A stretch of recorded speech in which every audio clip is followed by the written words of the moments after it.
គុណខ្មែរជាច្រើនគូត្រៀមអង្រួនសងវៀនប្រកួតអបអរសាទរពិធីសម្ពោធស្តុបអនុស្សាវរីយ៍នយោបាយឈ្នះកោះកុងក៏ក្រាក់ខេត្តកោះកុងក្នុងព្រឹត្តិការណ៍ប្រកួតកីឡាប្រដាល់គុណខ្មែរដើម្បីអបអរសាទរពិធីសម្ពោធស្តុបអនុស្សាវរីយ៍នយោបាយឈ្នះ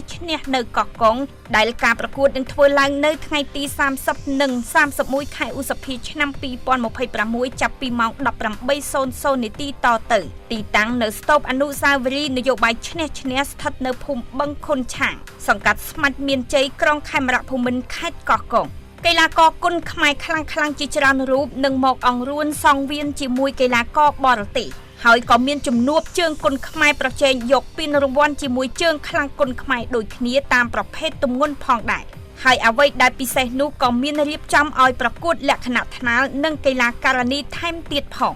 នៅយប់ថ្ងៃទី30ឧសភាគូថ្នាលរទ្ធីគីងកុងប្រកួតជាមួយធនមានជ័យកីឡាការិនីណឺនស្រីណាប្រកួតជាមួយកីឡាការិនីច័ន្ទវិជ្ជកាកីឡាករសៅយ៉ាន់វិសាលប្រកួតជាមួយកីឡាករសុផាតមេសាកីឡាករហឹមកំរៀងប្រកួតជាមួយកីឡាករពេជ្រសុខហ៊ីម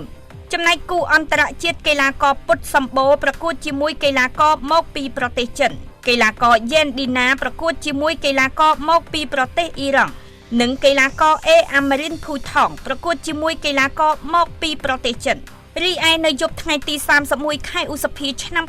2026វិញកីឡាករថ្នាលរិទ្ធិបុរិនប្រកួតជាមួយកីឡាករហូអាណានកីឡាការិនីណឺនស្រីនីប្រកួតជាមួយកីឡាការិនីរិទ្ធិរ៉ូឌីកីឡាករប៉ុងរិទ្ធិប្រកួតជាមួយកីឡាកររិទ្ធិនឹមណូ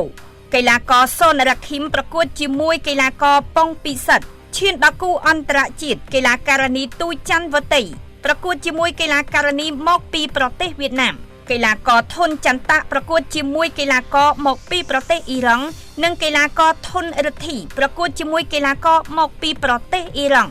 សូមកុំភ្លេចចូលរួមទស្សនានិងគាំទ្រវិស័យកីឡាប្រដាល់គុណខ្មែររបស់យើងឲ្យបានច្រើនកកកដែលការប្រកួតទាំងពីរថ្ងៃនឹងធ្វើឡើងចាប់ពីម៉ោង 6 ល្ងាចតទៅ